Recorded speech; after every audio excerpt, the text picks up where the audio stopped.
Манастирът тесен за моята душа е. Кога човек дойде тук да се покае, трябва да забрави греховния мир, да бяга съблазни и да търси мир.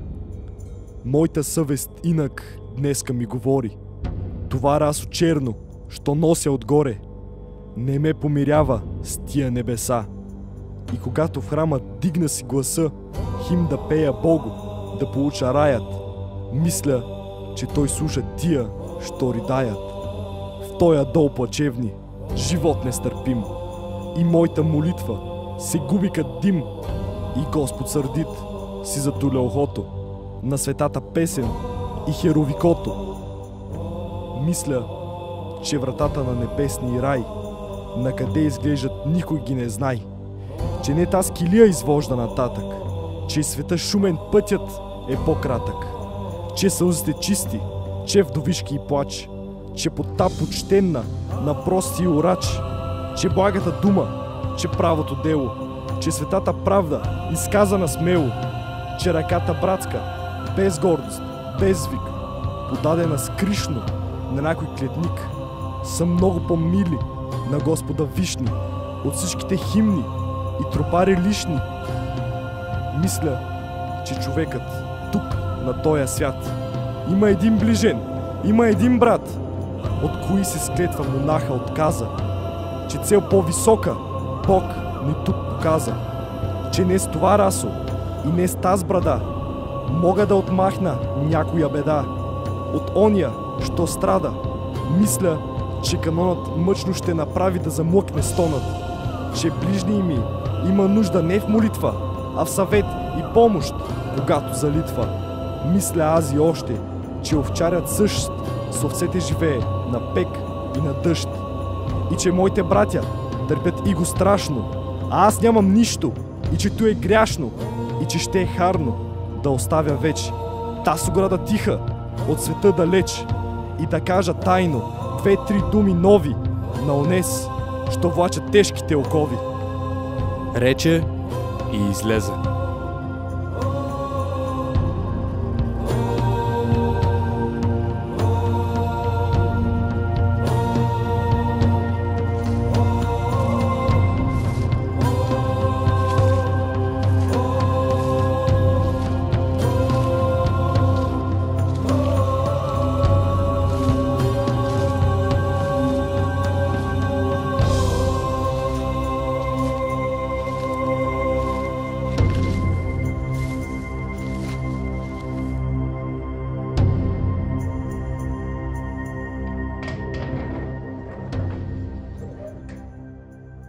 Матей, наричан Миткалото, е близък приятел на Левски.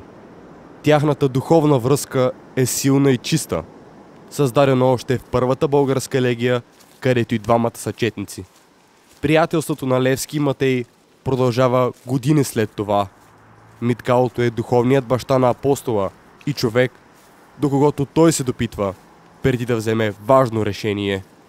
След като напуска легията, Матей продава книги по пазари и села и става учител. Левски се среща с него, за да потърси съвет за важен момент от живота си. Решението да стане учител. Добър ден, Матей! Дал ти Бог добро, Василе. Какво те води в наше село? Идвам при тебе, Матей, съвет да ми дадеш, да ме опътиш. За какво, Василе? Искам, Матей, даскал да стана. И съм дошъл при тебе, да ми кажеш при кого да ида, да ме научи как на децата да говоря, да ме разберат и да ме последват. Не искаш ли пак знаме да държиш?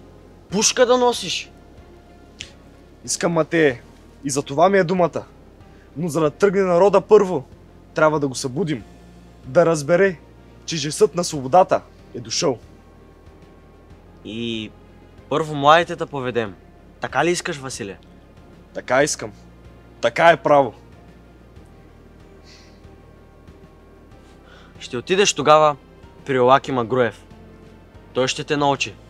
Той ще ти покаже силата на словото, за да я предадеш на децата, за да знаят. А щом знаят, ще поискат и след тебе да тръгнат. и ще са готови да умрат. Сполай ти, Матей. Така ще сторя. С Богом, Василе. С Богом.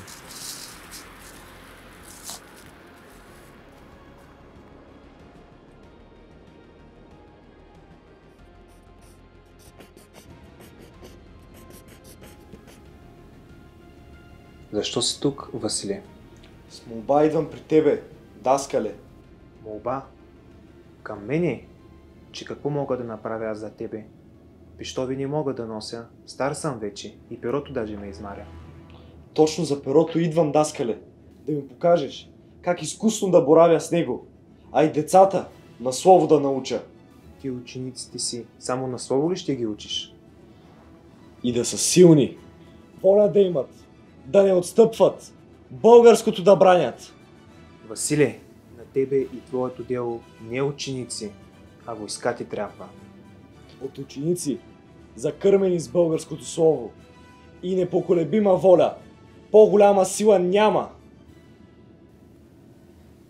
Аз за дъскалуването ще ти помогна, но за другото слушай сърцето си. Кога видя, че учениците са готови, умело с ръка в пясъка да пишат и с таз ръка да стрелят по аскер и черкези, като усетя как туктят сърцата им, ей тъй, като моето, дето от малък все за свобода ме тегли, тога с пръв ще хвана знамето, че да го видят всички. Да бъде, Василе.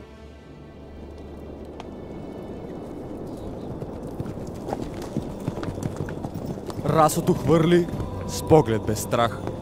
В мрак непрогледен за светлина заговори. И децата научи да бъдат безстрашни. Но душата бунтовна не намери покой. С мощна десница байрака развя. Със свобода или смърт всички закле. В пек и студ смело вървеше, а народът от революция вече не се боеше.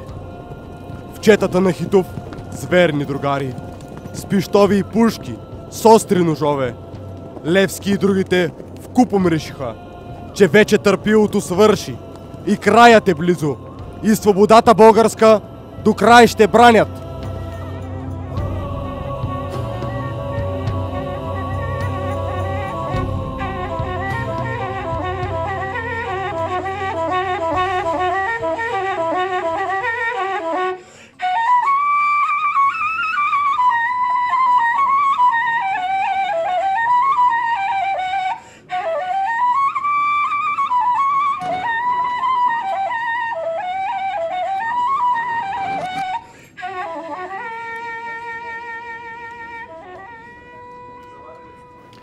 Донеси едно кафе.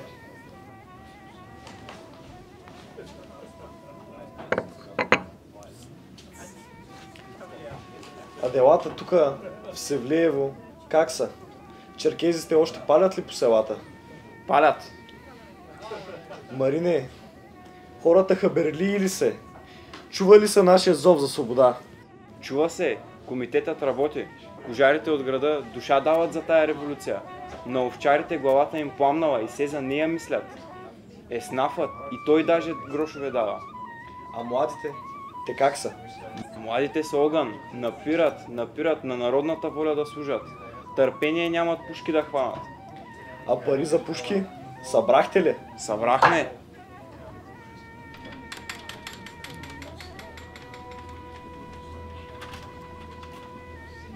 Давайте те скриете да видим кой какъв е тук.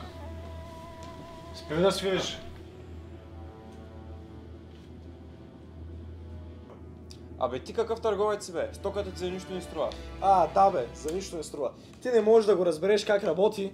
Този часовник от Цареград го нося. Виж го! Не ме наричай мошенник. Аз съм честен търговец. И колко искаш за този часовник? Колко му даваш? Казвам ти, от Цареград го нося. 1500 гроша. Малко са... А часовникът е хубав. 2000 гроша искам, иначе го не давам. Я дай да го поогледам. И аз сега става търговия и тия пазарлоци. Давайте те скриетата.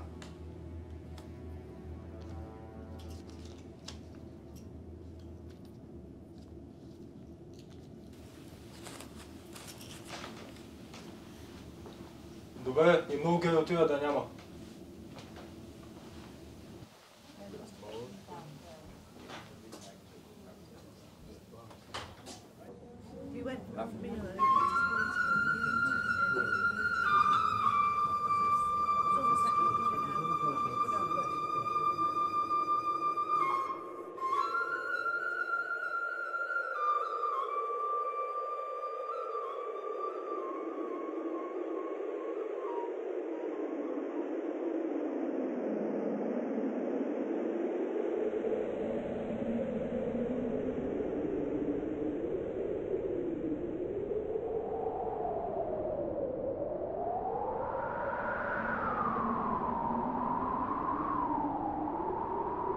Песен тъжна, протяжна, робска.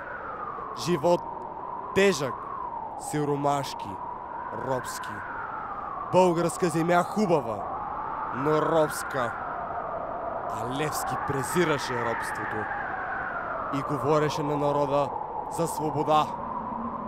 И колко сладка е тя, но как трябва човек да е готов да се жертва за нея, за да се нарече свободен.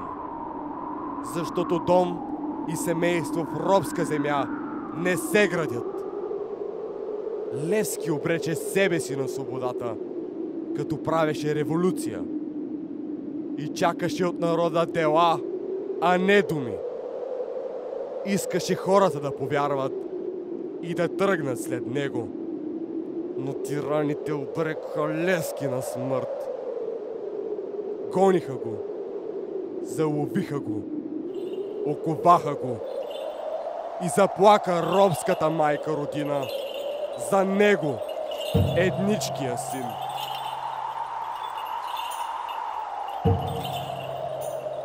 Оковани кървав, в тъмница ръгнат. Апостолът беше на мъки подвърнат. Ужасно, напразно.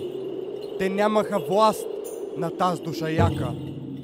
Ни вопъл, ни глас, ни молба, ни клетва, ни болно стенание не издаде в мрака той гордо страдание. Смъртта беше близко, но страхът далеч и той не подшушна предателска реч. И на вси въпроси, грозно изпитание, един ответ даде и едно мълчание и казваше: аз съм Левски, ей ме, на, и никое име той не спомена. Той биде обесен, о, бесило славно, по срам и по блясък ти си с кръста равно.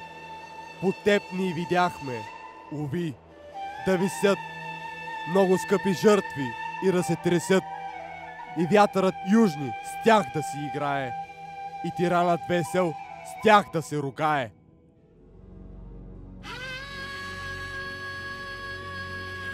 О, бесило славно, теб те освети смъртта на героите. Свещенно си ти. Ти белег си страшен и знак за свобода, за коя под тебе гинеше народа. И лъвът, и храбри, и смъртта до днес под тебе, бесило, правеше ни чест. Защото подлецът, шпионът, мръсникът в уния дни мрачни, що робство се викат, умираха мирни на своето легло, с продадена съвест, с позор на чело.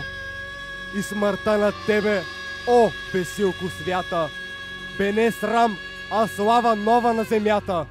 И връх, откъдето виждаше духът, към безсмъртието по прекия път.